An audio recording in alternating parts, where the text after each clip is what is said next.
जिन कल राखी मेरी,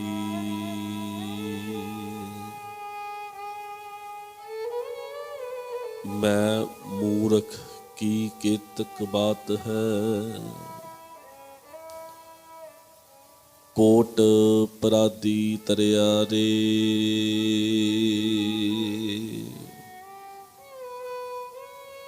गुरु नानक जिन सुनिया पेखिया, से फिर गरबास न परिया रे।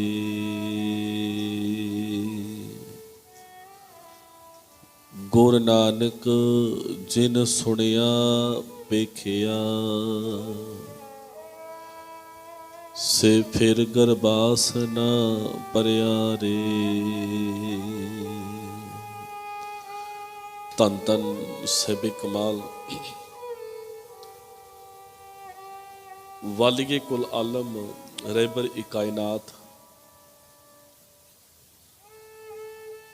धन धन श्री गुरु ग्रंथ साहिब मालिक जी दी पावन पवित्र खजूरी दे अंदर सुभाईमान सतसंगी प्यारिओ, धन श्री गुरु नानक देव पातशाह जी दे चरण छू धरती गुरुद्वारा नानक प्याऊ साहब के अंदर आप संगतां ने अमृत वेले तो गुरु दाते दे दरबार दे अंदर शमूलीयत की है। सतगुर जी की कृपा दे सदका जिथे आपने इलाही बाणी दे कीर्तन दे नाल अपने मन नूं जोड़िया है, उथी दाते ने मेरामत की है कि जो लड़ी बार गुरु ग्रंथ साहिब मालिक जी के शब्द की विचार है, उस विचार नूं अगाह तोरन का सतगुर जी ने सुभाग समा बख्शिया।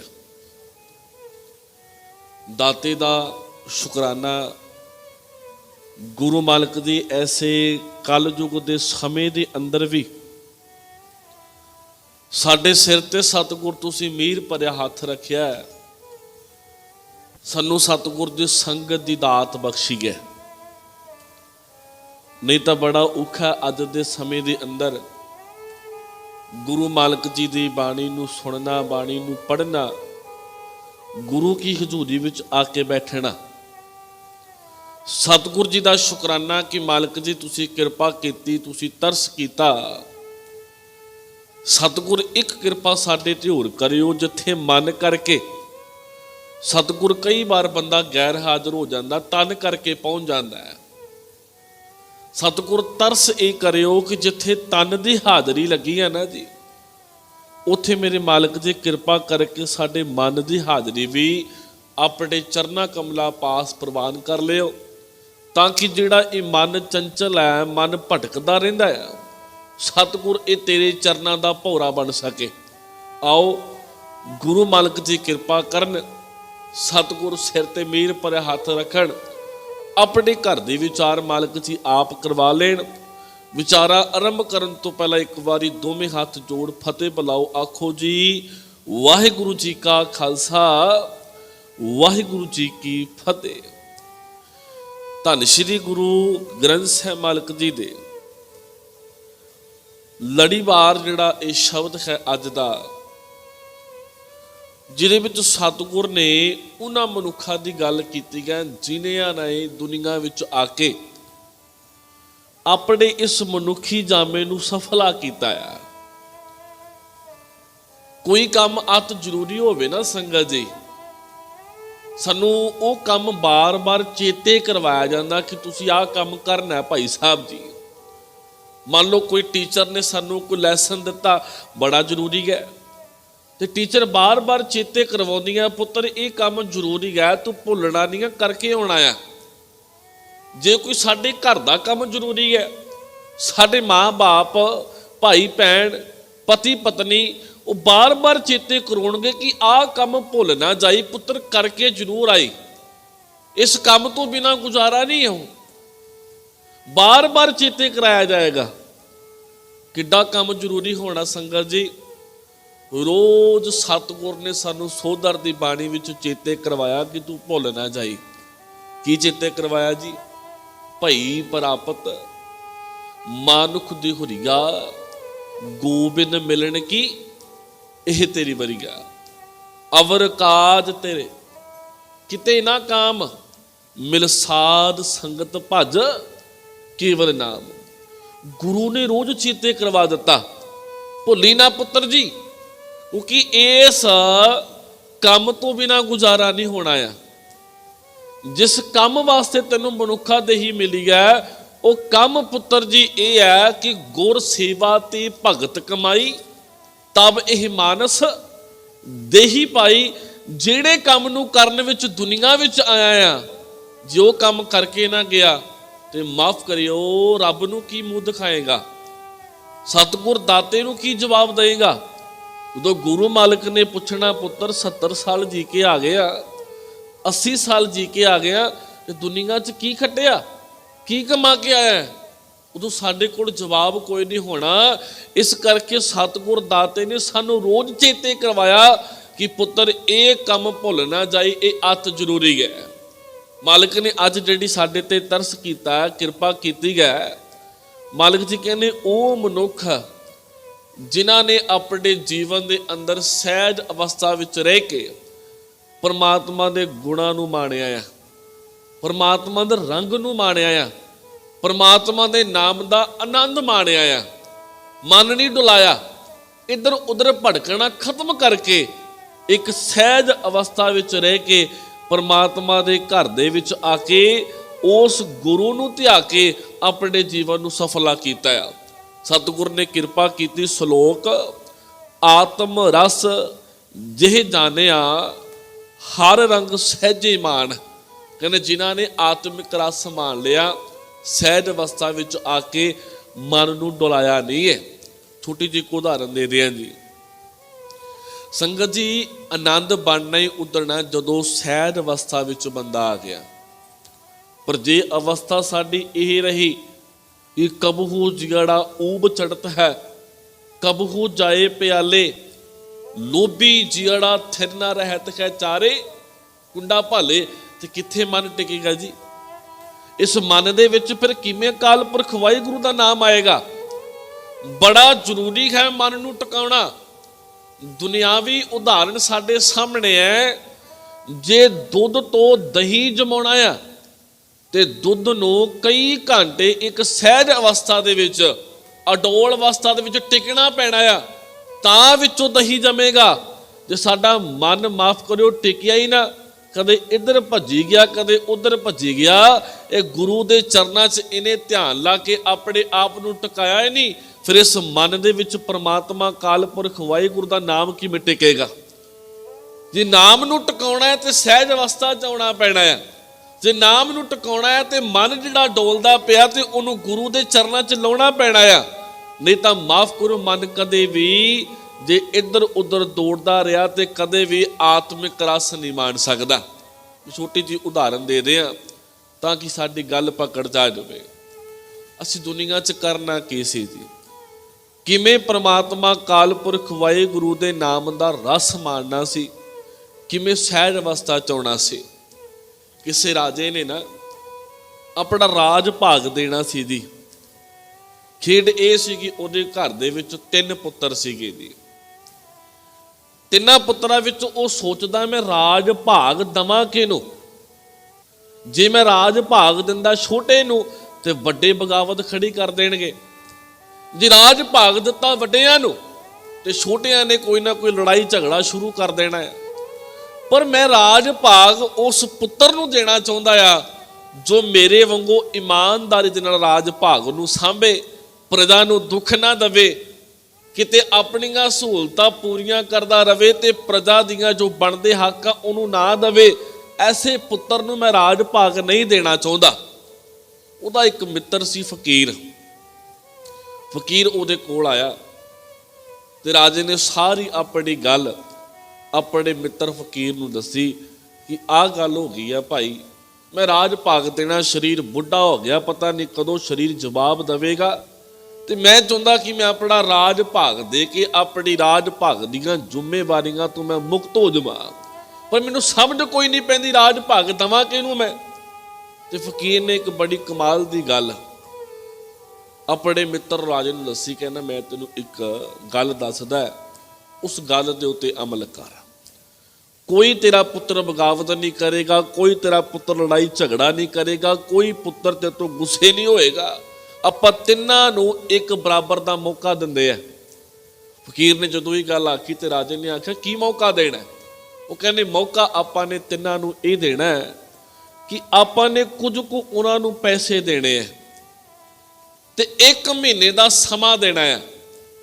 1 ਮਹੀਨੇ ਬਾਅਦ ਜੋ ਪੈਸਿਆਂ ਦੇ ਨਾਲ ਕੁਝ ਵਟ ਕੇ ਲਿਆਏਗਾ, ਕੁਝ ਖੱਟ ਕੇ ਲਿਆਏਗਾ, ਉਹਨੂੰ ਆਪਾਂ ਆਪਣਾ ਰਾਜ ਭਾਗ ਦੇਵਾਂਗੇ। ਅਗਲੀ ਗੱਲ ਇਹ ਹੈ ਕਿ ਜਿਹੜਾ ਪੈਸਾ ਅਸੀਂ ਦੇਣਾ ਆ ਉਹਦੇ ਨਾਲ ਤੁਹਾਨੂੰ ਇੱਕ ਖਾਲੀ ਕਮਰਾ ਦਿੱਤਾ ਜਾਏਗਾ। ਤੁਸੀਂ ਉਸ ਪੈਸੇ ਨਾਲ ਇੰਨੀ ਕਮਾਈ ਕਰਨੀ ਹੈ ਤੇ ਉਸ ਪੈਸੇ ਦੇ ਨਾਲ ਕਮਰੇ ਨੂੰ ਭਰਨਾ ਹੈ, ਜਿਹੜਾ ਰਹਿੰਦੇ ਸਮੇਂ ਵਿੱਚ ਸਾਡੇ ਦਿੱਤੇ ਹੋਏ ਪੈਸੇ ਦੇ ਨਾਲ ਉਸ ਕਮਰੇ ਨੂੰ ਭਰ ਦੇਗਾ। ਅਸੀਂ ਆਪਣਾ ਰਾਜ ਭਾਗ ਉਹਨੂੰ ਦੇ ਦਾਂਗੇ। ਰਾਜਾ ਬੜਾ ਖੁਸ਼ ਹੋਇਆ ਕਿ ਮੇਰੇ ਮਨ ਦਾ ਜਿਹੜਾ ਬੋਝ ਸੀਗਾ ਬੜਾ ਹਲਕਾ ਹੋ ਗਿਆ, ਭਾਈ ਚੰਗਾ ਹੋ ਗਿਆ। ਇਹ ਗੱਲ ਬੜੀ ਪਿਆਰੀ ਹੈ, ਬੜੀ ਚੰਗੀ। ਇਹਨਾਂ ਨੇ ਤਿੰਨਾਂ ਨੂੰ ਮੌਕਾ ਮਿਲੇਗਾ ਜੀ, ਤਿੰਨੇ ਨਾਲੇ ਭੱਜਣਗੇ ਭਾਈ। ਜਿਹੜਾ ਪੁੱਤ ਲਾਇਕ ਹੋਇਆ ਉਹ ਸਾਹਮਣੇ ਆ ਜਾਏਗਾ, ਜਿਹੜੇ ਨਲਾਇਕ ਹੋਏ ਉਹ ਪਿੱਛੇ ਹਟ ਜਾਣਗੇ। ਰਾਜੇ ਨੇ ਤਿੰਨਾਂ ਪੁੱਤਰਾਂ ਨੂੰ ਆਪਣੇ ਕੋਲ ਬੁਲਾਇਆ ਤੇ ਤਿੰਨਾਂ ਨੂੰ ਬੁਲਾ ਕੇ ਆਖਿਆ ਆ ਮੈਂ ਤੁਹਾਨੂੰ ਕੁਝ ਪੂੰਜੀ ਦਿੰਦਾ ਆ ਤੇ 1 ਮਹੀਨੇ ਦਾ ਤੁਹਾਡੇ ਕੋਲ ਸਮਾਂ ਹੈ। ਆ ਕਮਰੇ ਤੁਹਾਨੂੰ ਕੱਲੇ ਕੱਲੇ ਨੂੰ ਆਪਾਂ ਨੇ ਦੇ ਦਿੱਤੇ ਆ ਭਾਈ। ਤੁਸੀਂ ਕੰਮ ਇਹ ਕਰਨਾ ਕਿ 1 ਮਹੀਨੇ ਵਿੱਚ ਇਸ ਪੂੰਜੀ ਨਾਲ ਜੋ ਮਰਜ਼ੀ ਖਰੀਦੋ, ਪਰ ਇਹ ਮੈਨੂੰ ਕਮਰਾ 1 ਮਹੀਨੇ ਬਾਅਦ ਭਰਿਆ ਹੋਣਾ ਚਾਹੀਦਾ ਆ। ਜਿਹੜਾ ਮੇਰਾ ਪੁੱਤਰ ਇਸ ਪੂੰਜੀ ਦੇ ਨਾਲ ਇਸ ਕਮਰੇ ਨੂੰ ਭਰ ਦੇਗਾ, ਮੈਂ ਆਪਣਾ ਰਾਜ ਭਾਗ ਉਹਨੂੰ ਦੇ ਦਿਆਂਗਾ। ਗੱਲ ਕਰਨ ਲੱਗਾ ਸੰਗਤ ਜੀ, ਸਾਡੇ ਜੀਵਨ ਦੀ ਕਿਵੇਂ ਸਤਿਗੁਰੂ ਦੇ ਨਾਲ ਅਭੇਦ ਹੋਣਾ ਸੀ, ਕਿਵੇਂ ਆਤਮਿਕ ਰਸ ਮਾਣਨਾ ਸੀ, ਕਿਵੇਂ ਗੁਰੂ ਦੀ ਖੁਸ਼ੀ ਲੈਣੀ ਸੀ। ਅਸੀਂ ਤਿੰਨਾਂ ਪੁੱਤਰਾਂ ਨੇ ਪੈਸਾ ਲਿੱਤਾ ਜੀ, ਆਪਣੇ ਆਪਣੇ ਘਰੇ ਚਲੇ ਗਏ। ਵੱਡੇ ਪੁੱਤਰ ਨੇ ਦਿਮਾਗ ਲਾਇਆ, ਕਹਿੰਦਾ ਜਿੰਨੀ ਕੁ ਪੂੰਜੀ ਬਾਪੂ ਨੇ ਦਿੱਤੀ ਹੈ ਨਾ, ਕਹਿੰਦਾ ਇਸ ਪੂੰਜੀ ਦੇ ਨਾਲ ਖੇਡਾਂਗਾ ਜੂਆ। ਜਦੋਂ ਮੈਂ ਜੂਆ ਖੇਡਾਂਗਾ ਤੇ ਪੈਸੇ ਜਿੱਤਾਂਗਾ ਤੇ ਪੈਸੇ ਡਬਲ ਹੋ ਜਾਣਗੇ। ਡਬਲ ਪੈਸੇ ਜਦੋਂ ਫੇਰ ਮੈਂ ਜਿੱਤੇ ਹੋਏ ਲਾਵਾਂਗਾ ਫਿਰ ਚੌਗਣੇ ਹੋ ਜਾਣਗੇ। ਹੋਰ ਪੈਸੇ ਲਾਵਾਂਗਾ ਤੇ ਹੋਰ ਪੈਸੇ ਇਕੱਠੇ ਹੋ ਜਾਣਗੇ। ਜਦੋਂ ਮੇਰੇ ਕੋਲ ਬਹੁਤ ਪੈਸੇ ਇਕੱਠੇ ਹੋ ਗਏ, ਮੈਂ ਇਹਨਾਂ ਪੈਸਿਆਂ ਦੇ ਨਾਲ ਕਮਰਾ ਭਰ ਦੇਣਾ ਤੇ ਬਾਪੂ ਨੇ ਦੇਖਣਾ ਹੈ ਤੇ ਬਾਪੂ ਨੇ ਬੜਾ ਖੁਸ਼ ਹੋਣਾ ਤੇ ਰਾਜ ਭਾਗ ਮੈਨੂੰ ਮਿਲ ਜਾਣਾ ਹੈ। ਖੇਡ ਇਹ ਬਣੇ ਜੀ ਪ੍ਰਮਾਤਮਾ ਦੀ ਕਿ ਜਦੋਂ ਉਹਨੇ ਜੂਆ ਖੇਡਣ ਵਾਸਤੇ ਰਾਜੇ ਦੀ ਦਿੱਤੀ ਹੋਈ ਪੂੰਜੀ ਲਾਈ, ਉਹ ਪਹਿਲੀ ਉਹ ਬਾਜ਼ੀ ਹਾਰ ਗਿਆ ਤੇ ਰਾਜੇ ਦੀ ਜਿਹੜੀ ਪੂੰਜੀ ਸੀ ਉਹ ਵੀ ਹਾਰ ਗਿਆ, ਖਾਲੀ ਹੱਥ ਹੋ ਕੇ ਬਹਿ ਗਿਆ। ਦੂਜੇ ਪੁੱਤਰ ਨੇ ਸੋਚਿਆ ਕਿ ਬਾਪੂ ਨੇ ਆਖਿਆ ਕਿ ਕਮਰਾ ਭਰਨਾ ਹੈ, ਪਰ ਕਮਰਾ ਭਰਨਾ ਕਿਹੜੀ ਚੀਜ਼ ਨਾਲ ਹੈ, ਇਹ ਗੱਲ ਨਹੀਂ ਹੋਈ ਹੈ। ਸਿਰਫ ਬਾਪੂ ਨੇ ਇਹ ਗੱਲ ਕਹੀ ਹੈ ਕਿ ਕਮਰਾ ਭਰਨਾ ਹੈ, ਪਰ ਭਰਨਾ ਕਿਹੜੀ ਚੀਜ਼ ਨਾਲ ਹੈ, ਇਸ ਗੱਲ ਦਾ ਕੋਈ ਜ਼ਿਕਰ ਨਹੀਂ ਹੋਇਆ। ਉਹਨੇ ਜਿੰਨੀ ਕੁ ਪੂੰਜੀ ਸੀ ਉਹਨੇ ਕਾਮਿਆਂ ਨੂੰ ਦਿੱਤੀ। ਉਹਨੇ ਆਖਿਆ ਜਿੰਨਾ ਸ਼ਹਿਰ ਦਾ ਗੰਦ ਆ ਭਾਈ, ਸਾਰਾ ਗੰਦ ਚੁੱਕ ਕੇ ਲਿਆਓ ਤੇ ਇਸ ਕਮਰੇ ਦੇ ਵਿੱਚ ਰੱਖ ਦਿਓ, ਇਹ ਸਾਰਾ ਕਮਰਾ ਗੰਦ ਨਾਲ ਭਰ ਦਿਓ। ਦੂਜੇ ਨੇ ਵੀ ਕਮਰਾ ਭਰ ਦਿੱਤਾ ਜੀ ਤੇ ਤੀਜੇ ਪੁੱਤਰ ਨੇ ਕੋਈ ਵੀ ਕੰਮ ਨਹੀਂ ਕੀਤਾ। 1 ਮਹੀਨਾ ਪੂਰਾ ਹੋਇਆ। 1 ਮਹੀਨੇ ਪੂਰੇ ਤੋਂ ਬਾਅਦ ਰਾਜੇ ਨੇ ਆਖਿਆ ਵੀ ਆਓ, ਜਿਹੜਾ ਤੁਹਾਨੂੰ ਸਮਾਂ ਦਿੱਤਾ ਸੀਗਾ ਸਮਾਂ ਹੋ ਗਿਆ ਪੂਰਾ। ਸਮਾਂ ਪੂਰਾ ਹੋ ਗਿਆ ਤੇ ਅੱਜ ਰਾਜ ਭਾਗ ਇੱਕ ਪੁੱਤਰ ਨੂੰ ਦੇਣਾ ਆ, ਪਰ ਸ਼ਰਤ ਦੇ ਅਨੁਸਾਰ ਉਹਨੂੰ ਦਿੱਤਾ ਜਾਣਾ ਆ ਜਿਸ ਮੇਰੇ ਪੁੱਤਰ ਨੇ ਕਮਰਾ ਭਰਿਆ ਹੋਏਗਾ। ਹੁਣ ਰਾਜੇ ਨੇ ਪਹਿਲੇ ਪੁੱਤਰ ਨੂੰ ਆਖਿਆ ਕਿ ਪੁੱਤਰ ਕਮਰਾ ਭਰਿਆ, ਤੇ ਵੱਡੇ ਪੁੱਤਰ ਨੇ ਕੀ ਆਖਿਆ ਜੀ, ਕਹਿੰਦਾ ਜਿਹੜੀ ਤੁਸੀਂ ਮੈਨੂੰ ਪੂੰਜੀ ਦਿੱਤੀ ਸੀਗੀ ਉਹ ਤਾਂ ਮੈਂ ਜੂਏ 'ਚ ਹਾਰ ਗਿਆ ਜੀ, ਮੇਰੇ ਪੱਲੇ ਕੁਝ ਵੀ ਨਹੀਂ ਹੈ।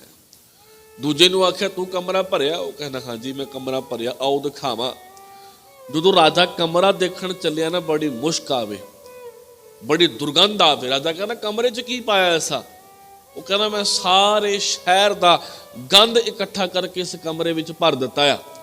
ਰਾਜਾ ਕਹਿੰਦਾ ਗੰਦਾ ਕਮਰਾ ਦੇਖਣ ਵਾਸਤੇ ਸਮੇਂ ਦਾ ਬਾਦਸ਼ਾਹ ਜਾਏਗਾ, ਗੰਦੇ ਕਮਰੇ ਨੂੰ ਦੇਖਣ ਵਾਸਤੇ ਰਾਜਾ ਜਾਏਗਾ, ਮੈਂ ਤੇਰਾ ਕਮਰਾ ਨਹੀਂ ਦੇਖਣਾ ਆ, ਤੂੰ ਬਹੁਤ ਵੱਡੀ ਗਲਤੀ ਕਰ ਦਿੱਤੀ ਹੈ।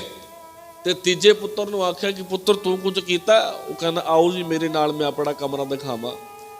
ਜਦੋਂ ਰਾਜਾ ਤੀਜੇ ਪੁੱਤਰ ਦੇ ਨਾਲ ਕਮਰਾ ਦੇਖਣ ਗਿਆ ਨਾ ਜੀ, ਖੇਡ ਇਹ ਕਿ ਉਹ ਰਾਜੇ ਦੇ ਸਾਹਮਣੇ ਜਿੰਦਾ ਖੋਲ ਰਿਹਾ, ਕੁੰਡਾ ਖੋਲ ਰਿਹਾ, ਤੇ ਰਾਜੇ ਨੇ ਆਖਿਆ ਕਮਲਿਆ ਪਹਿਲੇ ਇਹਨੇ ਕੋਸ਼ਿਸ਼ ਤਾਂ ਕੀਤੀ ਹੈ, ਬੇਸ਼ੱਕ ਉਹ ਜੂਏ ਵਿੱਚ ਸਭ ਕੁਝ ਹਾਰ ਗਿਆ। ਦੂਜੇ ਨੇ ਵੀ ਕੋਸ਼ਿਸ਼ ਕੀਤੀ ਹੈ, ਬੇਸ਼ੱਕ ਉਹਨੇ ਕਮਰਾ ਭਾਈ ਗੰਦ ਨਾਲ ਭਰ ਦਿੱਤਾ ਹੋਵੇ, ਪਰ ਕਮਾਲ ਦੀ ਗੱਲ ਤੂੰ ਤਾਂ ਕੋਈ ਕੋਸ਼ਿਸ਼ ਵੀ ਨਹੀਂ ਕੀਤੀ, ਤੂੰ ਕੁਝ ਵੀ ਨਹੀਂ ਕੀਤਾ। ਉਹ ਕਹਿੰਦਾ 1 ਮਿੰਟ ਖੜੋ ਜੀ, ਹੁਣੇ ਤੁਹਾਡੇ ਸਾਹਮਣੇ ਕਮਰਾ ਸਾਰਾ ਭਰ ਜਾਣਾ ਆ। ਰਾਜੇ ਦੇ ਤੀਜੇ ਪੁੱਤਰ ਨੇ ਬੂਹਾ ਖੋਲਿਆ, ਜਿਸ ਕਮਰੇ ਵਿੱਚ ਹਨੇਰਾ ਸੀ ਉੱਥੇ ਉਹਨੇ ਦੀਵਾ ਲਿਆ, ਦੀਵੇ ਵਿੱਚ ਤੇਲ ਪਾਇਆ, ਵਿੱਚ ਬੱਤੀ ਪਾਈ, ਤੇ ਜਦੋਂ ਉਸ ਦੀਵੇ ਨੂੰ ਉਹਨੇ ਬਾਲਿਆ ਤੇ ਥੋੜੇ ਕੁ ਸਮੇਂ ਬਾਅਦ ਸਾਰੇ ਕਮਰੇ ਦੇ ਵਿੱਚ ਪ੍ਰਕਾਸ਼ ਹੋ ਗਿਆ, ਰੋਸ਼ਨੀ ਹੋ ਗਈ। ਕਹਿੰਦਾ ਰਾਜਾ ਜੀ ਦੇਖਿਓ, ਕੋਈ ਕਮਰੇ ਦਾ ਖੁੰਝਾ ਰਹਿ ਤਾਂ ਨਹੀਂ ਗਿਆ ਜਿੱਥੇ ਪ੍ਰਕਾਸ਼ ਨਾ ਗਿਆ ਹੋਵੇ।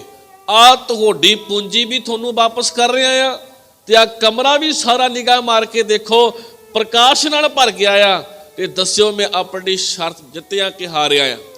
ਰਾਜੇ ਨੇ ਆਪਣੇ ਤੀਜੇ ਪੁੱਤਰ ਨੂੰ ਆਪਣੇ ਸੀਨੇ ਨਾਲ ਲਾਇਆ ਤੇ ਸਾਰਾ ਰਾਜ ਭਾਗ ਤੀਜੇ ਪੁੱਤਰ ਦੀ ਝੋਲੀ ਵਿੱਚ ਪਾ ਕੇ ਉਹਨੂੰ ਰਾਜਾ ਬਣਾ ਦਿੱਤਾ।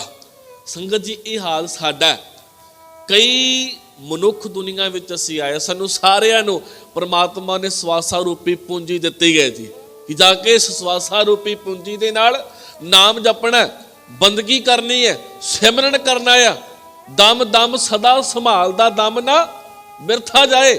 ਪੁੱਤਰ ਇਸ ਸਵਾਸਾ ਰੂਪੀ ਪੂੰਜੀ ਦੇ ਨਾਲ ਹੀ ਪਰਮਾਤਮਾ ਦੇ ਘਰ ਵਿੱਚ ਪ੍ਰਵਾਨੇ ਜਾਓਗੇ, ਪਰਮਾਤਮਾ ਦੇ ਘਰ ਵਿੱਚ ਸਫਲ ਹੋਵੋਗੇ।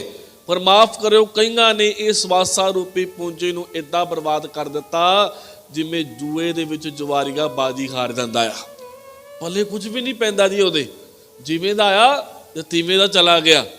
ਤੇ ਕਈ ਲੋਕ ਇਸ ਜ਼ਿੰਦਗੀ ਦੇ ਵਿੱਚ ਇੰਨਾ ਵਿਕਾਰਾਂ ਦਾ ਗੰਦ ਭਰ ਦਿੰਦੇ ਆ, ਕਾਮ ਕ੍ਰੋਧ ਲੋਭ ਮੋਹ ਹੰਕਾਰ ਈਰਖਾ ਦਵੈਸ਼, ਪਤਾ ਨਹੀਂ ਕਿਹੜੇ ਕਿਹੜੇ ਗੰਦ ਆਪਣੇ ਅੰਦਰ ਭਰ ਲਏ। ਹੁਣ ਜਿੱਥੇ ਅੰਦਰ ਗੰਦ ਹੋਏਗਾ ਤੇ ਮਾਫ ਕਰਿਓ ਉੱਥੇ ਪਰਮਾਤਮਾ ਦਾ ਨਾਮ ਨਹੀਂ ਹੋਏਗਾ, ਉੱਥੇ ਥੋੜੀ ਪਰਮਾਤਮਾ ਦਾ ਵਾਸਾ ਹੋਏਗਾ। ਪਰਮਾਤਮਾ ਦਾ ਵਾਸਾ ਤਾਂ ਉੱਥੇ ਹੋਏਗਾ ਜਿੱਥੇ ਨਾਮ ਦਾ ਦੀਵਾ ਬਲਿਆ ਹੋਏਗਾ, ਜਿੱਥੇ ਸਤਿਗੁਰ ਜੀ ਦੀ ਬਾਣੀ ਦਾ ਪ੍ਰਕਾਸ਼ ਹੋਏਗਾ। ਅੰਧਿਆਰੇ ਦੀਪਕ ਚਹੀਐ, ਇੱਕ ਵਸਤ ਅਗੋਚਰ ਲਹੀਐ, ਵਸਤ ਅਗੋਚਰ ਪਾਈ ਘਟ ਦੀਪਕ ਰਹਿਆ ਸਮਾਈ।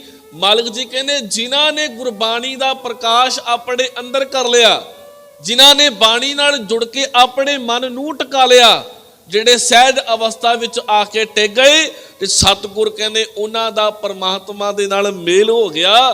ਤੇ ਸਤਿਗੁਰ ਦੀ ਬਾਣੀ ਆਖਦੀ ਆ ਕਿ ਗੁਰ ਕਿਰਪਾ ਜੇ ਨਰ ਕਉ ਕੀਨੀ, ਤੇ ਇਹ ਜੁਗਤ ਪਛਾਣੀ, ਨਾਨਕ ਲੀਨ ਭਇਓ ਗੋਬਿੰਦ ਸਿਉ ਜਿਉ ਪਾਣੀ ਸੰਗ ਪਾਣੀ।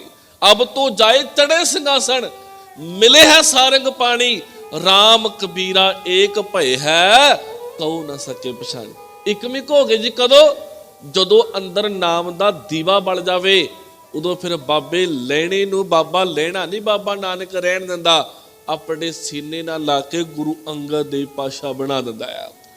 ਸਤਿਗੁਰ ਨੇ ਅੱਜ ਕਿਰਪਾ ਕੀਤੀ ਕਿ ਜੋ ਮਨੁੱਖ ਇਸ ਸੰਸਾਰ ਵਿੱਚ ਆ ਕੇ ਪਰਮਾਤਮਾ ਦੇ ਨਾਮ ਦਾ ਰਸ ਮਾਣਿਆ, ਸਹਿਜ ਅਵਸਥਾ ਵਿੱਚ ਟਿਕੇ, ਤੇ ਸਤਿਗੁਰ ਕਹਿੰਦੇ ਉਹਨਾਂ ਦਾ ਦੁਨੀਆ ਵਿੱਚ ਆਇਆ ਹੋਇਆ ਸਫਲਾ ਹੋਇਆ।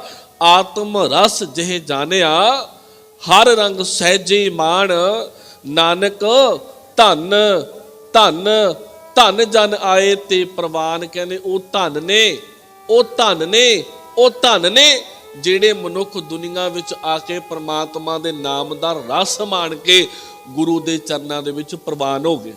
ਕਿੰਨਿਆਂ ਨੇ ਆ ਕੇ ਗੁਰੂ ਮਾਲਕ ਦੀ ਕਿਰਪਾ ਦੇ ਨਾਲ ਸਤਿਗੁਰ ਦੇ ਨਾਮ ਨੂੰ ਜਪਿਆ ਜੀ। ਇਹ ਤਾਂ ਗੁਰੂ ਬਖਸ਼ਿਸ਼ ਕਰ ਦੇਵੇ। ਬਾਬੇ ਨਾਨਕ ਦੀ ਪਹਿਲੀ ਪੌੜੀ ਹੈ ਨਾ ਜੀ, ਤੇ ਬਾਬੇ ਨੇ ਇੱਥੇ ਗੱਲ ਨਿਬੇੜ ਦਿੱਤੀ ਸੀਗੀ ਕਿ ਕਿਵ ਸਚਿਆਰਾ ਹੋਈਆ, ਕਿਵ ਕੂੜਾ ਟੁੱਟਾ ਪਾਲ, ਹੁਕਮ ਰਜਾਈ ਚੱਲਣਾ ਨਾਨਕ ਲਿਖਿਆ ਨਾਲ। ਜਿਨ੍ਹਾਂ ਨੂੰ ਪ੍ਰਮਾਤਮਾ ਦਾ ਹੁਕਮ ਚੰਗਾ ਲੱਗਣ ਲੱਗ ਪਿਆ ਜੀ, ਉਹ ਫਿਰ ਗੁਰੂ ਦੇ ਗੁਲਾਮ ਬਣ ਜਾਂਦੇ ਆ ਜੀ। ਸਤਿਗੁਰ ਜੋ ਤੈਨੂੰ ਚੰਗਾ ਲੱਗਦਾ ਮੈਨੂੰ ਚੰਗਾ ਲੱਗਦਾ। ਮਨ ਤਾਂ ਟਿਕੇਗਾ ਨਾ ਉਦੋਂ ਜੀ, ਉਦੋਂ ਮਨ ਭਟਕਦਾ ਆ। ਮਾਫ ਕਰੋ, ਜਦੋਂ ਅਸੀਂ ਕਿਸੇ ਦੇ ਨਹੀਂ ਬਣੇ ਜੀ, ਪਰ ਜਦੋਂ ਅਸੀਂ ਗੁਲਾਮ ਬਣ ਗਏ, ਜਿੱਥੇ ਮੇਰਾ ਮਾਲਕ ਰੱਖ ਲਵੇ, ਜੋ ਮੇਰਾ ਮਾਲਕ ਦੇ ਦੇਵੇ, ਅਸੀਂ ਕਹਿੰਦੇ ਆ ਕਿ ਆਪੇ ਹਰ ਇੱਕ ਰੰਗ ਹੈ, आपे बहु रंगी जोत सुभावे नानका साई गल चंगी। जे सुख दे तां तुझे इरादे दुख भी तुझे ध्याई, जे भुख दे तां इत ही राजा दुख विच सुख मनाई। मालिक जी तेरे भाणे विच रहना आ ते तेरे भाणे विच रह के जो गुर कहे सोई भल मानो। हर हर कथा निराली। जो मालिक तेनू चंगा लग रहा है, जो तेनू भाउंदा आ, सतगुरु मैनू भाउंदा आ, कदे भी गुरु दे कीते उत्ते किंतु परंतु नहीं करदा। जिसने आत्म दे विच परमात्मा दे नाम दा रस दे नाम दा रंग माणना होवे, जिन्हां ने आत्मिक अवस्था उच्ची करनी होवे, ते कदे भी परमात्मा दे कीते दे उत्ते कदे शंका पैदा नहीं होंदी। जिथे परमात्मा ने रख लिया, जिमें परमात्मा ने रख लिया, सतगुरु जी कहने वो प्रवान ने। भाई भिखारी वाली साखी थोड़े सामने है। जिदण पुत्र ने बरात चढ़ना आ, उदण ही पुत्र की अर्थी चुकनी पै गई। तो भाई गुरमुख ने पूछया सी, भाई भिखारी जे पता सी कि पुत्र ने मर जाना आ, फिर अरदास क्यों नहीं की? जे गुरु के नेड़े तो इन्ना आ, तेरी अवस्था एडी उच्ची है कि तेनों पता सी कि पुत्र ने मर जाना है, फिर भाई भिखारी जी अरदास क्यों नहीं की? भाई भिखारी जी ने भाई गुरमुख सिंह नूं आख्या सी, कहने भाई गुरमुखा मैं अरदास की सी। ते भाई गुरमुख कहना अरदास फिर पूरी क्यों नहीं हुई? कहने पूरी भी हुई है। अरदास की, अरदास पूरी भी हुई। अरदास पूरी किवें हुई ते अरदास कीती किहड़ी?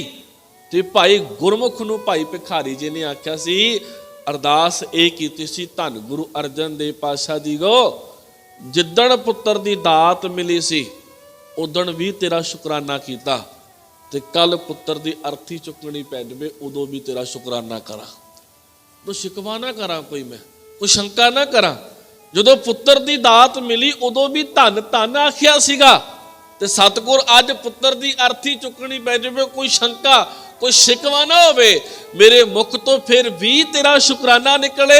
ते सतगुर कहने ये ओही कर सकदा है जिहदी आत्मिक अवस्था उच्ची होएगी, जिन्हें इत्थे परमात्मा दे नाम दा रंग माणिया होवे। ते सतगुर कहने फिर उन्हां नूं धन धन कहा जा सकदा आ।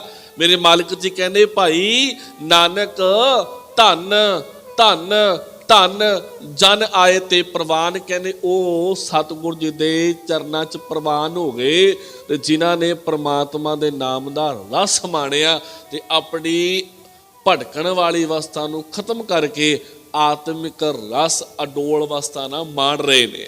सतगुर ने गां कृपा कीती जी पौड़ी अंदर, पौड़ी आया सफल ताहू को गणिया, जास रसन हार हार दस भणिया। कहने उन्हां दा आया होया दुनिया दे विच सफल है। किन्हां दा? सतगुर जी।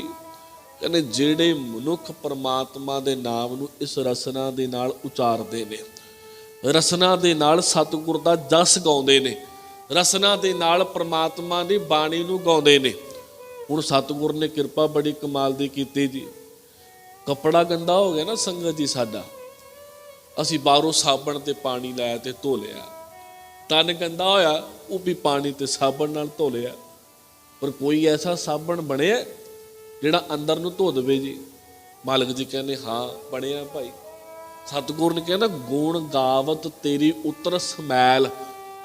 तू परमात्मा दे गुण गा, तू कर वाहिगुरू वाहिगुरू, तू बाणी पढ़, तू बाणी सुण, बाणी सुनेगा तो अंदरों मैल उतरेगी। बापू ने जपजी साहिब विच सानू बड़ा प्यारा समझा दिता, भरीगा हथ पैर तन दे पानी धोता उतर सखे, मोत पलीती कपड़ होए दे साबुण लईए ओ धोए, भरीगा मत पापा के संग ओ धोपै। जदों नाम दा रंग चढ़ेगा, इस रसना दे नाल परमात्मा दा नाम जपेगा, सतगुर कहने अंदर ते मैल धोती जानी है, अंदरों साफ होएगा। ते ज्यों ज्यों रसना दे नाल सतगुर कहने गुरु दा सिमरन करेगा, गुरु दे नाम नूं जपेगा, मालिक जी कहने त्यों त्यों अंदर ते मैल धोती जानी है। एक दिन ऐसा होएगा कि अंदर ते मैल दा एक छिन भी नहीं रहना, तो बिल्कुल अंदरों साफ हो जाना। कदों? जदों रसना दे नाल नाम जपेगा। सतगुर ने किरपा कीती पौड़ी अंदर कहने आया सफल ਤਾਂ ਹੂ ਕੋ ਗਣੀਗਾ, ਕਹਿੰਦੇ ਉਹਨਾਂ ਦਾ ਆਇਆ ਹੋਇਆ ਸੰਸਾਰ ਵਿੱਚ ਸਫਲ ਹੈ, ਪ੍ਰਵਾਨ ਹੈ। ਕਿਹਨਾਂ ਦਾ ਜੀ? ਜਾਸ ਰਸਨ ਹਰ ਹਰ ਜਸ ਭਣੀਐ, ਜਿਨ੍ਹਾਂ ਨੇ ਆਪਣੀ ਰਸਨਾ ਦੇ ਨਾਲ ਪ੍ਰਮਾਤਮਾ ਦੇ ਜਸ ਨੂੰ ਗਾਇਆ, ਪ੍ਰਮਾਤਮਾ ਦੇ ਜਸ ਨੂੰ ਸਤਿਗੁਰ ਜੀ ਕਹਿੰਦੇ ਸਿਮਰਨ ਨੂੰ ਕੀਤਾ, ਨਾਮ ਨੂੰ ਜਪਿਆ, ਬਾਣੀ ਨੂੰ ਪੜ੍ਹਿਆ। ਜਦੋਂ ਇਸ ਰਸਨਾ ਨੂੰ ਸਤਿਗੁਰ ਜੀ ਕਹਿੰਦੇ ਲਿਖੇ ਲਾਇਆ, ਇਸ ਰਸਨਾ ਦੇ ਨਾਲ ਜਪੇ ਹੋਏ ਨਾਮ ਨੇ ਪ੍ਰਮਾਤਮਾ ਦੇ ਘਰ ਵਿੱਚ ਇਹਨੂੰ ਪ੍ਰਵਾਨ ਕਰਵਾ ਦਿੱਤਾ। ਗੁਰੂ ਮਾਲਕ ਨੇ ਗਾਂ ਕਿਰਪਾ ਕੀਤੀ ਜੀ, ਕਹਿੰਦੇ ਆਏ ਬਸੇ ਸਾਧੂ ਕਾ ਸੰਗੇ, ਅੰਦਿਨ ਨਾਮ ਧਿਆਵੇ ਰੰਗੇ। ਗੁਰੂ ਦੀ ਸੰਗਤ ਵਿੱਚ ਆ ਕੇ ਬੈਠ ਗਿਆ, ਗੁਰੂ ਦੀ ਸੰਗਤ ਵਿੱਚ ਆ ਕੇ ਨਾਮ ਰਤਿਆ ਕੋਲ ਬੈਠੇ ਆ, ਜਦੋਂ ਨਾਮ ਜਪਣ ਵਾਲਿਆਂ ਕੋਲ ਬੈਠੇ ਆ, ਗੁਰਮੁਖਾਂ ਕੋਲ ਬੈਠੇ ਆ, ਸਾਧੂਆਂ ਕੋਲ ਬੈਠੇ ਆ, ਜਿਹੜੇ ਨਾਮ ਨਾਲ ਰੰਗੇ ਹੋਏ ਆ।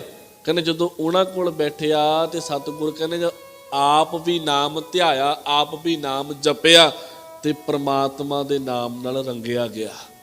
ਰੋਜ਼ ਤੁਸੀਂ ਅਰਦਾਸ ਕਰਦੇ ਹੋ ਸੰਗਤ ਜੀ, ਜਿੰਨੀ ਵਾਰੀ ਅਰਦਾਸ ਹੋਈ ਤੇ ਰੋਜ਼ ਆਪਾਂ ਸਤਿਗੁਰ ਤੋਂ ਕੀ ਮੰਗਿਆ ਜੀ? ਸਹੀ ਪਿਆਰੇ ਮੇਲ ਜਿਨ੍ਹਾਂ ਮਿਲਿਆ ਤੇਰਾ ਨਾਮ ਚਿੱਤੇ ਆਵੇ। ਹੁਣ ਸ਼ਰਾਬੀ ਕੋਲ ਬੰਦਾ, ਸ਼ਰਾਬੀ ਕੋਲ ਕੋਈ ਬੈਠੇਗਾ ਜੀ ਤੇ ਉਹ ਸ਼ਰਾਬ ਪੀਣੀ ਸਿੱਖੇਗਾ, ਮਾਫ ਕਰਿਓ। ਜੁਆਰੀਏ ਕੋਲ ਬੈਠੇਗਾ ਤੇ ਉਹ ਜੂਆ ਖੇਡਣਾ ਸਿੱਖੇਗਾ ਜੀ। ਮਾੜੇ ਕੋਲ ਬੈਠੇਗਾ ਤੇ ਮਾੜੇ ਹੀ ਕਰਮ ਸਿੱਖੇਗਾ। ਪਰ ਜਦੋਂ ਕਿਸੇ ਬੰਦਗੀ ਵਾਲੀ ਰੂਹ ਕੋਲ ਬੈਠੇਗਾ ਤੇ ਬੰਦਗੀ ਕਰਨੀ ਸਿੱਖੇਗਾ। ਦੀਵੇ ਤੋਂ ਦੀਵੇ ਬਲਦੇ ਦੇਖੇ ਨੇ ਆਪਾਂ ਇਤਿਹਾਸ ਵਿੱਚ। ਬਾਬੇ ਨਾਨਕ ਨੇ ਭਾਈ ਭਗੀਰਥ ਨੂੰ ਤੋਰਿਆ। ਜਦੋਂ ਭਾਈ ਭਗੀਰਥ ਗੁਰੂ ਬਾਬੇ ਦਾ ਨਾਮ ਲੈ ਕੇ ਭਾਈ ਮਨਸੁਖ ਕੋਲ ਪਹੁੰਚਦਾ ਆ ਤੇ ਭਾਈ ਮਨਸੁਖ ਦਾ ਜੀਵਨ ਬਦਲਦਾ ਆ। ਉਹੀ ਭਾਈ ਮਨਸੁਖ ਜਦੋਂ ਸਿੰਗਲਾ ਦੀਪ ਪਹੁੰਚਦਾ ਆ, ਕਮਾਲ ਦੀ ਗੱਲ ਹੈ, ਸ਼ਿਵਨਾਮ ਰਾਜੇ ਕੋਲ ਬੈਠਦਾ ਆ ਤੇ ਉਹਨੂੰ ਨਾਮ ਦਿੰਦਾ ਆ। ਇਹ ਗੁਰਮੁਖਾਂ ਦੀ ਚੈਨ ਬਣਦੀ ਜਾਏਗੀ। ਕਦੋਂ? ਤੂੰ ਮੇਰੇ ਕੋਲ ਕੁਝ ਹੋਏਗਾ ਬੰਦਗੀ ਵਾਲਾ, ਮੈਂ ਤਾਂ ਹੀ ਕਿਸੇ ਨੂੰ ਦਵਾਂਗਾ। ਜਦੋਂ ਚੰਗਿਆਂ ਕੋਲ ਬੈਠਾਂਗੇ ਚੰਗੇ ਬਣਾਂਗੇ, ਗੁਰਮੁਖਾਂ ਕੋਲ ਬੈਠਾਂਗੇ ਗੁਰਮੁਖ ਬਣਾਂਗੇ। ਤਾਂ ਹੀ ਸਤਿਗੁਰ ਨੇ ਆਖਿਆ ਸੀ ਗੁਰੂ ਦੇ ਪਿਆਰਿਆਂ ਕੋਲ ਬੈਠ, ਗੁਰੂ ਕੀ ਸੰਗਤ ਵਿੱਚ ਬੈਠ। ਆ ਗੁਰੂ ਕੀ ਸੰਗਤ ਵਿੱਚ ਤੈਨੂੰ ਨਾਮ ਮਿਲੇਗਾ, ਤੈਨੂੰ ਗੁਣ ਮਿਲਣਗੇ, ਉਹ ਗੁਣ ਐਸੇ ਜੋ ਤੇਰਾ ਜੀਵਨ ਬਦਲ ਕੇ ਰੱਖ ਦੇਣਗੇ। ਸਤਿਗੁਰ ਨੇ ਕਿਰਪਾ ਕੀਤੀ, ਮਾਲਕ ਜੀ ਕਹਿੰਦੇ ਆਏ ਬਸੇ ਸਾਧੂ ਕਾ ਸੰਗੈ, ਕਹਿੰਦੇ ਗੁਰੂ ਦੇ ਪਿਆਰਿਆਂ ਕੋਲ ਆ ਕੇ ਬੈਠ ਗਿਆ। ਜਦੋਂ ਉਹਨਾਂ ਦੇ ਨੇੜੇ ਆ ਕੇ ਬੈਠਿਆ, ਅੰਦਿਨ ਨਾਮ ਧਿਆਵੇ ਰੰਗੇ। ਹੁਣ ਹਰ ਰੋਜ਼ ਪ੍ਰਮਾਤਮਾ ਦਾ ਨਾਮ ਧਿਆਉਣ ਲੱਗ ਪਿਆ, ਨਾਮ ਜਪਦਾ ਪਿਆ ਤੇ ਨਾਮ ਜਪਦਾ ਜਪਦਾ ਪ੍ਰਮਾਤਮਾ ਦੇ ਨਾਮ ਦੇ ਵਿੱਚ ਰੰਗਿਆ ਗਿਆ। ਸਤਿਗੁਰ ਕਹਿੰਦੇ ਆਵਤ ਸੋ ਜਨ ਨਾਮੇ ਰਾਤਾ, ਜਾ ਕੋ ਦਇਆ ਮਇਆ ਵਿਦਾਤਾ।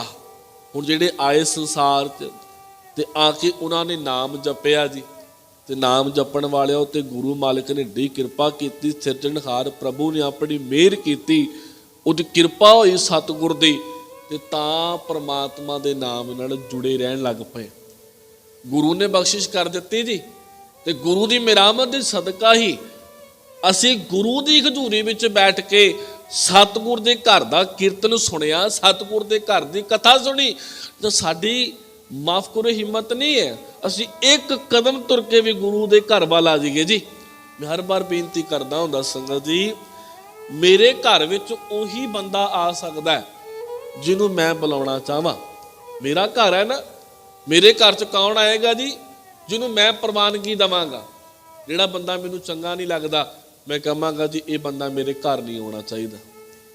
ਇਹ ਹੋਏਗਾ ਨਾ ਜੀ। ਇਹ ਘਰ ਪਰਮਾਤਮਾ ਦਾ ਹੈ।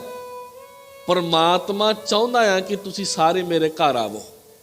ਜੇ ਪਰਮਾਤਮਾ ਚਾਹਵੇ ਕਿ ਤੁਸੀਂ ਮੇਰੇ ਘਰ ਨਾ ਆਵੋ ਜੀ, ਅਸੀਂ ਨਹੀਂ ਆ ਸਕਦੇ ਸੰਗਤ ਜੀ। ਕਈ ਵਾਰ ਦਰਵਾਜ਼ੇ ਤੋਂ ਬਾਹਰ ਹੀ ਮੁੜ ਜਾਂਦੇ ਆ ਅਸੀਂ। ਇੰਨਾ ਪਰਮਾਤਮਾ ਸਾਨੂੰ ਮਾਇਆ 'ਚ ਉਲਝਾ ਦਿੰਦਾ ਤੇ ਗੁਰਦੁਆਰੇ ਆਉਣ ਦਾ ਟਾਈਮ ਹੀ ਨਹੀਂ ਲੱਗਦਾ। ਬੜਾ ਸੋਹਣਾ ਇੱਕ ਅਦੀਬ ਨੇ ਲਿਖਿਆ ਆ, ਕਹਿੰਦਾ ਇੱਕ ਦਿਨ ਮੇ ਲਾਖੋਂ ਸੰਕਲਪ ਬਣਤੇ ਹੈ ਲੇਕਿਨ बनकर टूट जाते हैं। संकल्प का अर्थ होता जी ख्याल पैदा हो जाने। कहना एक दिन में लाखों संकल्प बनते हैं लेकिन बनकर टूट जाते हैं। गुरु के दरबार पर वही आते हैं जिसको गुरु जी खुद बुलाते हैं। ये साढ़े सारे ते तरस किया गुरु ने जी। गुरु ने हिम्मत बख्शी ਤਾਂ ਮੈਂ ਨਿਤਨੇਮ ਕੀਤਾ, ਗੁਰੂ ਨੇ ਹਿੰਮਤ ਬਖਸ਼ੀ ਤਾਂ ਮੈਂ ਸੇਵਾ ਕੀਤੀ, ਗੁਰੂ ਜੀ ਨੇ ਹਿੰਮਤ ਬਖਸ਼ੀ ਤਾਂ ਮੈਂ ਸੰਗਤ 'ਚ ਬੈਠਾ। ਸਤਿਗੁਰ ਜੀ ਦੀ ਕਿਰਪਾ ਹੋਈ, ਸਤਿਗੁਰ ਜੀ ਦੀ ਮਾਇਆ ਹੋਈ, ਸਤਿਗੁਰ ਜੀ ਦਾ ਤਰਸ ਹੋਇਆ ਤਾਂ ਮੈਂ ਸਤਿਗੁਰ ਤੇਰੀ ਹਜ਼ੂਰੀ ਵਿੱਚ ਬੈਠਾ ਆ। ਇੱਥੇ ਮੇਰੀ ਚਤੁਰਾਈ, ਮੇਰੀ ਸਿਆਣਪ ਸਤਿਗੁਰ ਕਿਤੇ ਕੰਮ ਨਹੀਂ ਆਉਂਦੀ। ਆ ਤੇਰੀ ਕਿਰਪਾ ਹੋਈ ਆ ਤੇ ਸਤਿਗੁਰ ਤੇਰੇ ਦਰਬਾਰ ਵਿੱਚ ਪਹੁੰਚਿਆ। ਮੇਰੇ ਮਾਲਕ ਜੀ ਕਹਿੰਦੇ ਆਵਤ ਸੋ ਜਨ ਨਾਮੇ ਰਾਤਾ, ਕਹਿੰਦੇ ਇੱਥੇ ਆਇਆ ਤੇ ਆ ਕੇ ਨਾਮ ਦੇ ਵਿੱਚ ਉਹ ਰਤਿਆ, ਉਹਨੇ ਨਾਮ ਜਪਿਆ, ਉਹਨੇ ਬੰਦਗੀ ਕੀਤੀ, ਉਹਨੇ ਸਿਮਰਨ ਕੀਤਾ, ਉਹਨੇ ਸੇਵਾ ਕੀਤੀ। ਕੌਣ ਕਿਨੇ ਜੀ? ਕਹਿੰਦੇ ਜਾ ਕੋ ਦਇਆ ਮਇਆ ਵਿਧਾਤਾ, ਕਹਿੰਦੇ ਜਿਹਦੇ ਉੱਪਰ ਸਿਰਜਣਹਾਰ ਪਰਮਾਤਮਾ ਅਕਾਲ ਪੁਰਖ ਵਾਹਿਗੁਰੂ ਆਪਣੀ ਮਾਇਆ ਕਰ ਦੇਵੇ, ਬਖਸ਼ਿਸ਼ ਕਰ ਦੇਵੇ, ਆਪਣੀ ਦਇਆ ਕਰ ਦੇਵੇ, ਆਪਣੀ ਕਿਰਪਾ ਕਰ ਦੇਵੇ। ਸਤਿਗੁਰੂ ਕਹਿੰਦੇ ਏਕੇ ਆਵਣ ਫਿਰ ਜੋਨ ਨਾ ਆਇਆ। ਮਾਲਕ ਜੀ ਕਹਿੰਦੇ ਫਿਰ ਇੱਕੋ ਵਾਰ ਹੀ ਆਉਂਦੇ ਆ ਜੀ ਨਾਮ ਜਪਣ ਵਾਲੇ, ਬਾਰ-ਬਾਰ ਨਹੀਂ ਆਉਂਦੇ ਹੈ। ਬਾਰ-ਬਾਰ ਤਾਂ ਉਹ ਹੋਣਗੇ ਜਿਨ੍ਹਾਂ ਦਾ ਮਨੋਰਥ ਨਹੀਂ ਪੂਰਾ ਹੋਇਆ, ਜਿਨ੍ਹਾਂ ਨੇ ਇੱਕੋ ਵਾਰ ਆਪਣਾ ਮਨੋਰਥ ਪੂਰਾ ਕਰ ਲਿਆ ਹੋਵੇ ਤੇ ਉਹਨਾਂ ਨੂੰ ਬਾਰ-ਬਾਰ ਜਨਮ ਮਰਨ ਦੇ ਚੱਕਰ 'ਚ ਪੈਣ ਦੀ ਲੋੜ ਨਹੀਂ ਹੈ। ਇੱਕ ਵਾਰੀ ਕਲਾਸ ਬੰਦੇ ਨੇ ਪਾਸ ਕਰ ਲਈ ਹੋਵੇ ਤੇ ਅਗਲੀ ਕਲਾਸ ਆਏਗਾ ਨਾ ਜੀ, ਉਸੇ ਕਲਾਸ ਦੂਸਰੇ ਸਾਲ ਉਹ ਬੈਠੇਗਾ ਜਿਹੜਾ ਫੇਲ ਹੋ ਗਿਆ ਹੋਵੇ, ਜਿਹੜਾ ਪਾਸ ਹੋ ਗਿਆ ਜੀ ਉਹ ਅਗਲੀ ਕਲਾਸ ਚਲਾ ਗਿਆ। ਜਿੰਨੀ ਟਾਈਮ ਤੁਸੀਂ ਕਲਾਸ ਦੇ ਵਿੱਚੋਂ ਪਾਸ ਨਹੀਂ ਹੋਗੇ ਉਹਨਾਂ ਟਾਈਮ ਤੁਹਾਨੂੰ ਉਸੇ ਕਲਾਸ 'ਚ ਬੈਠਣਾ ਪੈਣਾ ਆ। ਪਰ ਜਦੋਂ ਇੱਕ ਵਾਰੀ ਆਪਾਂ ਕਲਾਸ 'ਚੋਂ ਪਾਸ ਹੋ ਗਏ ਤੇ ਅਗਲੀ ਕਲਾਸ ਸਾਨੂੰ ਮਿਲ ਜਾਂਦੀ ਹੈ। ਮਾਲਕ ਜੀ ਕਹਿੰਦੇ ਦੁਨੀਆ ਵਿੱਚ ਉਹੀ ਮਨੁੱਖ ਬਾਰ-ਬਾਰ ਆਉਂਦੇ ਆ ਜਿਨ੍ਹਾਂ ਨੇ ਆਪਣੇ ਜਨਮ ਦਾ ਮਨੋਰਥ ਨਹੀਂ ਸਮਝਿਆ। ਜਿਹੜਾ ਸਤਿਗੁਰ ਨੇ ਮਨੋਰਥ ਦਿੱਤਾ ਸੀਗਾ, ਜਿੱਥੋਂ ਆਪਾਂ ਆਰੰਭਤਾ ਕੀਤੀ ਹੈ ਕਿ ਭਈ ਪ੍ਰਾਪਤ ਮਾਨੁਖ ਦੀ ਹੁਰੀਆ ਗੋਬਿੰਦ ਮਿਲਣ ਕੀ, ਇਹ ਤੇਰੀ ਬਰੀ ਹੈ। ਇਹ ਸਾਨੂੰ ਜਿਹੜੀ ਬਾਰੀ ਮਿਲੀ ਹੈ ਪਰਮਾਤਮਾ ਨੂੰ ਮਿਲਣ ਦੀ, ਜੇ ਅਸੀਂ ਇਸੇ ਜਾਮੇ ਵਿੱਚ ਰਹਿ ਕੇ ਪਰਮਾਤਮਾ ਨੂੰ ਅਸੀਂ ਪਾ ਲਿਆ, ਪਰਮਾਤਮਾ ਨਾਲ ਇੱਕਮਿਕ ਹੋ ਗਏ। ਜਦੋਂ ਪਰਮਾਤਮਾ ਨਾਲ ਇੱਕਮਿਕ ਹੋ ਗਏ ਤੇ ਮੁੜ ਕੇ ਸਾਨੂੰ ਜਨਮ ਮਰਨ ਦੇ ਚੱਕਰ 'ਚ ਪੈਣ ਦੀ ਲੋੜ ਹੀ ਨਹੀਂ ਹੈ। ਮੁੜ ਕੇ ਸਾਡਾ ਜਨਮ ਮਰਨ ਕੱਟਿਆ ਗਿਆ, ਪਰ ਉਦੋਂ ਕੱਟਿਆ ਜਾਏਗਾ ਜਦੋਂ ਮਨੋਰਥ ਪੂਰਾ ਹੋਏਗਾ, ਜਦੋਂ ਸਫਲੇ ਹੋਵਾਂਗੇ। ਪਰ ਮਾਫ ਕਰੋ ਜੇ ਸਾਡਾ ਜਨਮ ਮਰਨ ਕੱਟਿਆ ਹੀ ਨਾ ਗਿਆ, ਤਾਂ ਕਰਕੇ ਨਹੀਂ ਕੱਟਿਆ ਗਿਆ ਕਿਉਂਕਿ ਅਸੀਂ ਇੱਥੇ ਆ ਕੇ ਆਪਣਾ ਮਨੋਰਥ ਪੂਰਾ ਨਹੀਂ ਕੀਤਾ, ਪਰਮਾਤਮਾ ਦੇ ਨਾਲ ਇੱਕਮਿਕ ਨਹੀਂ ਹੋਏ। ਸਤਿਗੁਰ ਨੇ ਕਿਰਪਾ ਕੀਤੀ, ਕਹਿੰਦੇ ਏਕਾ ਆਵਣ ਫਿਰ ਜੋਨ ਨਾ ਆਇਆ। ਕਹਿੰਦੇ ਮੁੜ ਕੇ ਫਿਰ ਜੋਨਾਂ 'ਚ ਨਹੀਂ ਪੈਂਦਾ, ਇੱਕ ਵਾਰੀ ਆ ਕੇ ਉਹਨੇ ਆਪਣਾ ਜੀਵਨ ਸਫਲਾ ਕਰ ਲਿਆ। ਨਾਨਕ ਹਰਿ ਕਾ ਦਰਸ ਸਮਾਇਆ, ਕਹਿੰਦੇ ਪਰਮਾਤਮਾ ਦੇ ਦਰਸ਼ਨ ਕਰਕੇ ਪਰਮਾਤਮਾ ਦੇ ਵਿੱਚੇ ਸਮਾ ਗਿਆ। ਕਦੋਂ ਜੀ? ਜਦੋਂ ਗੁਰੂ ਨੇ ਬਖਸ਼ਿਸ਼ ਕਰ ਦਿੱਤੀ, ਗੁਰੂ ਨੇ ਮਿਹਰਮਤ ਕਰ ਦਿੱਤੀ। ਗੁਰੂ ਮਾਲਕ ਜੀ ਨੇ ਸਾਨੂੰ ਇਹ ਮਨੁੱਖਾ ਜਾਮਾ ਦਿੱਤਾ ਜੀ, ਤੇ ਮਨੁੱਖਾ ਜਾਮਾ ਦੇ ਕੇ ਸਤਿਗੁਰ ਨੇ ਕਹਿ ਦਿੱਤਾ ਪੁੱਤਰ ਆ ਤੇਰਾ ਕੰਮ ਹੈ, ਇਹੀ ਤੇਰਾ ਅਵਸਰ, ਇਹੀ ਤੇਰੀ ਵਾਰ। ਮਾਲਕ ਜੀ ਕਹਿੰਦੇ ਇਹੀ ਪੁੱਤਰ ਤੇਰਾ ਇੱਕ ਅਵਸਰ ਹੈ, ਇਹੀ ਤੇਰੀ ਵਾਰੀ ਹੈ। ਕਿਤੇ ਇਹਨੂੰ ਖੁੰਝਾ ਨਾ ਦੇਈ, ਕਿਤੇ ਇਹਨੂੰ ਐਵੇਂ ਨਾ ਲੰਘਾ ਦੇ, ਕਿਤੇ ਹੋਵੇ ਕਿ ਜਿਹੜਾ ਹੀਰੇ ਵਰਗਾ ਜਨਮ ਪਰਮਾਤਮਾ ਨੇ ਤੈਨੂੰ ਦਿੱਤਾ, ਕਿਤੇ ਤੇਰਾ ਜੀਵਨ ਇੱਦਾਂ ਬਤੀਤ ਹੋ ਜਾਵੇ ਕਿ ਭਾਈ ਰਾਤ ਨੂੰ ਸੁੱਤਾ ਰਿਹਾ ਤੇ ਦਿਨੇ ਖਾ ਕੇ ਆਪਣਾ ਜੀਵਨ ਬਤੀਤ ਕਰਦਾ ਰਿਹਾ। ਹੀਰੇ ਜੈਸਾ ਜਨਮ ਹੈ ਕੌਡੀ ਬਦਲੇ ਜਾਏ, ਨਹੀਂ, ਸਤਿਗੁਰ ਕਹਿੰਦੇ ਇੱਦਾਂ ਨਹੀਂ ਬਤੀਤ ਹੋਣਾ ਚਾਹੀਦਾ। ਇਹ ਤੇਰਾ ਜੀਵਨ ਸਤਿਗੁਰ ਕਹਿੰਦੇ ਬੜਾ ਵੱਡੀਆਂ ਭਾਗਾਂ ਬਾਅਦ ਤੈਨੂੰ ਮਿਲਿਆ ਆ। ਇਸ ਦੇਹੀ ਨੂੰ ਤਾਂ ਦੇਵਤੇ ਵੀ ਲੋਚਦੇ ਆ, ਪਰ ਸਤਿਗੁਰ ਕਹਿੰਦੇ ਇਹ ਮਿਲਿਆ ਕਾਦੇ ਵਾਸਤੇ ਆ? ਗੁਰ ਸੇਵਾ ਤੇ ਭਗਤ ਕਮਾਈ। ਜਦੋਂ ਸਤਿਗੁਰ ਕਹਿੰਦੇ ਇਹ ਤੂੰ ਕੰਮ ਕਰੇਗਾ ਤੇ ਤਾਂ ਕਰਕੇ ਤੇਰਾ ਇੱਥੇ ਆਇਆ ਹੋਇਆ ਸਫਲਾ ਹੋਏਗਾ।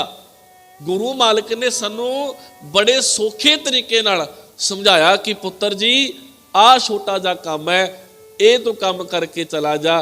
ਫਿਰ ਰੇ ਦਰਗਾ ਕਹੇ ਨਾ ਕੋ ਆਓ ਬੈਠ ਆਦਰ ਸ਼ੁਭ ਦਿਓ। ਫਿਰ ਪਰਮਾਤਮਾ ਦੇ ਘਰ ਦੇ ਵਿੱਚ, ਪਰਮਾਤਮਾ ਦੇ ਦਰਗਾਹ ਵਿੱਚ ਕੋਈ ਧੱਕੇ ਨਹੀਂ ਮਾਰਦਾ, ਫਿਰ ਆਦਰ ਮਿਲਦਾ। ਮੰਨ ਲਓ ਕਿ ਛੋਟਾ ਜਿਹਾ ਕੋਈ ਬੜਾ ਬੱਚੇ ਆ, ਸਕੂਲ ਜਾ ਰਿਹਾ, ਕੋਈ ਯੂਨੀਵਰਸਿਟੀ ਜਾ ਰਿਹਾ ਆ, ਮਾਂ ਬਾਪ ਭੇਜ ਰਹੇ ਨੇ। ਹੁਣ 3-3 ਸਾਲ ਕਈ ਵਾਰ ਬੱਚੇ ਬਾਹਰ ਰਹਿੰਦੇ ਨੇ ਭਾਈ ਆਪਣੀ ਡਿਗਰੀ ਪੂਰੀ ਕਰਨ ਵਾਸਤੇ। 3 ਸਾਲਾਂ ਬਾਅਦ ਜੇ ਬੱਚਾ ਆ ਕੇ ਕਵੇ ਜੀ ਮੈਂ ਫੇਲ ਹੋ ਗਿਆ, ਮੇਰੀ ਡਿਗਰੀ ਕੰਪਲੀਟ ਨਹੀਂ ਹੋਈ, ਤੇ ਮਾਂ ਬਾਪ ਆਦਰ ਦੇਣਗੇ ਜੀ? ਕਹਿਣਗੇ ਨਹੀਂ ਪੁੱਤਰ, ਤੂੰ 3 ਸਾਲ ਵੀ ਖਰਾਬ ਕੀਤੇ, ਤੂੰ ਸਮਾਂ ਵੀ ਖਰਾਬ ਕੀਤਾ, ਤੂੰ ਸਾਡਾ ਪੈਸਾ ਵੀ ਖਰਾਬ ਕੀਤਾ। ਆਦਰ ਨਹੀਂ ਮਿਲੇਗਾ ਜੀ। ਪਰ ਜੇ ਬੱਚਾ ਡਿਗਰੀ ਕੰਪਲੀਟ ਕਰਕੇ ਜਦੋਂ ਘਰੇ ਮੁੜਦਾ ਆ ਤੇ ਮਾਂ ਬਾਪ ਉਹਨੂੰ ਸੀਨੇ ਨਾਲ ਲਾਉਂਦੇ ਆ ਕਿ ਪੁੱਤਰ ਤੂੰ 3 ਸਾਲ ਆਪਣੇ ਸਫਲੇ ਕਰ ਲਏ, ਆਪਣੀ ਡਿਗਰੀ ਪੁੱਤਰ ਤੂੰ ਲੈ ਕੇ ਆਇਆ, ਤੇਰੀ ਜ਼ਿੰਦਗੀ ਬਣ ਗਈ ਆ, ਹੁਣ ਸ਼ਾਬਾਸ਼ ਮਿਲਦੀ ਹੈ ਜੀ। ਬਸ ਇਸੇ ਤਰ੍ਹਾਂ ਪ੍ਰਮਾਤਮਾ ਦੇ ਘਰ ਦੀ ਖੇਡ ਹੈ ਜੀ। ਜੋ ਪ੍ਰਮਾਤਮਾ ਦੇ ਘਰ ਵਿੱਚ ਜਾਣਾ, ਕੋਈ 50 ਸਾਲ ਜੀ ਕੇ ਜਾ ਰਿਹਾ, ਕੋਈ 70 ਸਾਲ ਜੀ ਕੇ ਜਾ ਰਿਹਾ, ਕੋਈ 80 ਸਾਲ ਜੀ ਕੇ ਜਾ ਰਿਹਾ, ਪ੍ਰਮਾਤਮਾ ਨੇ ਹੀ ਪੁੱਛਣਾ ਪੁੱਤਰ ਕੀ ਖੱਟ ਕੇ ਆਇਆ, ਕੀ ਕਰਕੇ ਆਇਆ। ਜਿਨ੍ਹਾਂ ਨੇ ਤਾਂ ਖੱਟਿਆ ਹੋਏਗਾ ਜੀ ਉਹਨਾਂ ਨੂੰ ਸ਼ਾਬਾਸ਼ ਮਿਲੇਗੀ ਜੀ। ਜਿਨ੍ਹਾਂ ਨੇ ਨਹੀਂ ਖੱਟਿਆ ਹੋਇਆ ਕਿ ਮਾਫ ਕਰੋ, ਫਿਰ ਉਹਨਾਂ ਦਾ ਜਨਮ ਮਰਨ ਵਾਲਾ ਗੇੜ, 84 ਲੱਖ ਜੋਨਾਂ ਵਾਲਾ ਗੇੜ ਫਿਰ ਆਰੰਭ ਹੋ ਜਾਣਾ ਆ। ਸਤਿਗੁਰ ਨੇ ਸਾਨੂੰ ਅੱਜ ਇਹ ਸਮਝਾਇਆ ਕਿ ਪ੍ਰਮਾਤਮਾ ਦੇ ਨਾਮ ਦਾ ਰਸ ਮਾਣਦੇ ਹੋਏ ਆਪਣੇ ਮਨ ਨੂੰ ਟਿਕਾ ਕੇ ਆਤਮਿਕ ਰਸ ਨੂੰ ਮਾਣੀਏ ਸਹਿਜ ਅਵਸਥਾ ਵਿੱਚ, ਤੇ ਤਾਂ ਪ੍ਰਮਾਤਮਾ ਦੇ ਘਰ ਵਿੱਚ ਅਸੀਂ ਪਰਵਾਨੇ ਜਾਵਾਂਗੇ। ਤਾਂ ਪ੍ਰਮਾਤਮਾ ਦੇ ਘਰ ਦੇ ਵਿੱਚ ਸਾਡਾ ਆਇਆ ਹੋਇਆ ਜਿਹੜਾ ਇਹ ਜੀਵਨ ਇਹ ਸਫਲਾ ਮੰਨਿਆ ਜਾਏਗਾ। ਉਦੋਂ ਗੁਰੂ ਦੇ ਕਹੇ ਤੇ ਮਨੁੱਖ ਤੁਰ ਕੇ ਗੁਰੂ ਮਾਲਕ ਜੀ ਦੇ ਘਰ ਦੀ ਖੁਸ਼ੀ ਲਏਗਾ। ਸਤਿਗੁਰ ਕਹਿੰਦੇ ਫਿਰ ਪ੍ਰਮਾਤਮਾ ਤੈਨੂੰ ਆਪਣੇ ਸੀਨੇ ਨਾਲ ਲਾਵੇਗਾ। ਕਿਉਂ? ਕਿਉਂਕਿ ਤੂੰ ਪ੍ਰਮਾਤਮਾ ਦੇ ਦਿੱਤੇ ਹੋਏ ਕਾਰਜ ਨੂੰ ਸੰਪੂਰਨ ਕੀਤਾ ਆ। ਸੋ ਸਤਿਗੁਰ ਦਾਤਾ ਕਿਰਪਾ ਕਰੇ ਜੀ। ਮਾਲਕ ਨੇ ਬਖਸ਼ਿਸ਼ ਕੀਤੀ। ਆਰੰਭਤਾ ਆਪਾਂ ਨੇ ਇੱਥੋਂ ਕੀਤੀ ਸੀ ਕਿ ਆਤਮ ਰਸ ਜਿਹ ਜਾਣਿਆ, ਹਰ ਰੰਗ ਸਹਿਜੇ ਮਾਣ, ਨਾਨਕ ਧੰਨ ਧੰਨ ਧੰਨ ਜਨ ਆਏ ਤੇ ਪ੍ਰਵਾਨ। ਕਹਿੰਦੇ ਉਹ ਪ੍ਰਵਾਨ ਹੋ ਗਏ ਤੇ ਪ੍ਰਵਾਨ ਹੋ ਕੇ ਉਹਨਾਂ ਨੇ ਪ੍ਰਮਾਤਮਾ ਦੇ ਨਾਲ ਆਪਣੀ ਸਾਂਝ ਪਾਈ ਤੇ ਸਤਿਗੁਰ ਜੀ ਦੇ ਘਰ ਦੇ ਵਿੱਚ ਪ੍ਰਵਾਨੇ ਗਏ, ਕਬੂਲੇ ਗਏ। ਸਤਿਗੁਰ ਦਾਤਾ ਕਿਰਪਾ ਕਰੇ ਜੀ, ਮਾਲਕ ਜੀ ਬਖਸ਼ਿਸ਼ ਕਰਨ। ਇੱਕ ਨਹੀਂ ਬੇਅੰਤ ਪ੍ਰਕਾਰ ਦੀ ਭੁੱਲਾਂ ਹੋ ਗਈਆਂ ਨੇ ਜੀ। ਗੁਰੂ ਤੇ ਗੁਰੂ ਕੀ ਸੰਗਤ ਬਖਸ਼ਣ ਯੋਗ ਹੈ।